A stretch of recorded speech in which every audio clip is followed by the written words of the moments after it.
Hello everyone, I'm Ryan from 2 Car Pros, and today we're going to be taking a look at how to get a broken exhaust stud out of a head without taking it off the engine. It's totally doable, and even if you don't have a set of easy outs, like I mentioned later on down the line in the video, or reverse drill bits, there's a little mechanics trick I'm going to teach you today involving a small Torx socket. This is something that's a little bit on the risky side, I'm not going to lie to you, because if you drill at the wrong angle, you can drill into the head, which can cause many problems, which isn't very good. So you don't want to drill at the wrong angle or in too deep. But it's fairly easy to guess where the hole should be, a little bit in, right dead center, and completely at a perpendicular angle to the stud itself. These studs usually aren't in too tightly, and as long as you have some compressed air to blow out some of the chips after you're drilling, it shouldn't be too bad. Now I do want to mention that you need to be using a really good drill bit, because if you're not using a really good drill bit, you're not going to do anything to that stud. So you're going to need like a hardened steel or a titanium drill bit, because if you use something like a cobalt drill bit, it's really not going to be able to bite into that stud, or you're just going to be sitting there all day and really nothing's going to happen. So you're going to need a nice drill bit about the size of your Torx bit, so that way your Torx bit can fit into that hole nice and snug. So the drill bit has to be a little bit smaller, so the Torx bit can be hammered in. So with all that out of the way, let's go ahead and jump in. Alright, so this is what a broken stud looks like in the bottom of the head here for the exhaust port.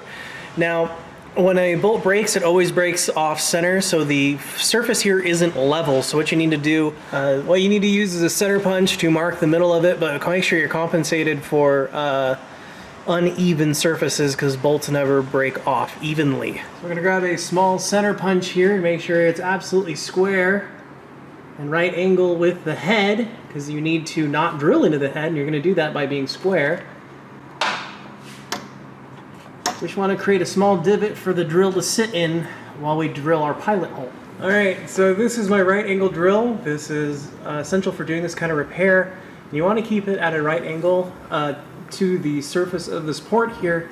And if you have a reverse drill, that's really going to be the Cadillac of taking this out, because if it catches with a reverse drill, it might just pull it out for you, and then you don't have to do this part with the easy outs. So what we're going to do is drill this small hole first before we move on.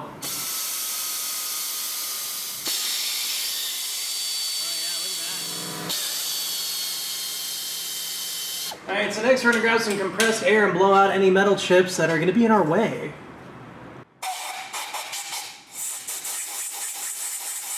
So the metal chips don't get stuck in there while we're trying to pull this stud out. So at this point, you'd probably want to use an easy out. I have them pictured here up on screen. They're awesome tools, just like reverse drill bits. But if you don't have that, and you have a small Torx socket, you can put it into that hole and hammer it in. There we go. Okay. You can see it's not insanely tight. A Torx socket or an easy out is very essential in this situation. And there you go. Alright, so this is what the end product looks like. This is what all your hard work was for, and it has paid off. I can't even pull this off, so it's in there pretty good.